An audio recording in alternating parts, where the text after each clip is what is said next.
हक की किताब है ये, रहमत का है पयाम। हक की किताब है ये, रहमत का है पयाम। दिल को सुकून बख्शे कुरान का कलाम। हर लफ्ज में हिदायत, हर बात में शऊर।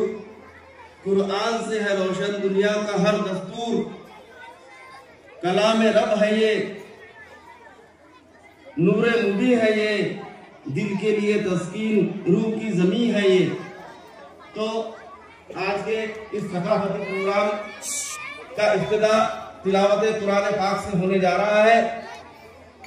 मैं हमारी स्कूल की जमात शशु अलीफ के तालिब इल्म, एक होनहार तालिब इल्म असद शेख अतार, इनको दावत देता हूँ कि वो स्टेज पर आए और तिलावत कुरान पाक पेश करें।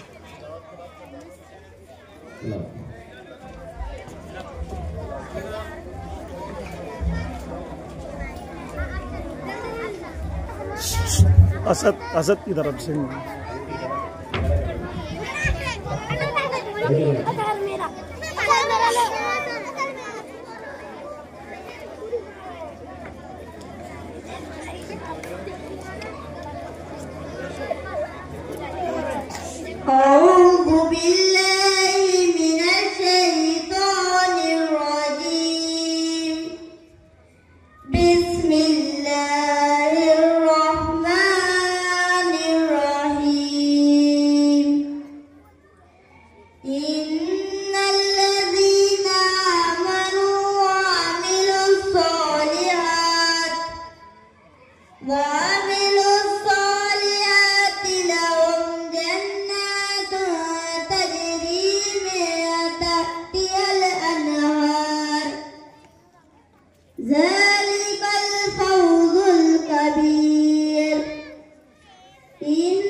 माशाअल्लाह।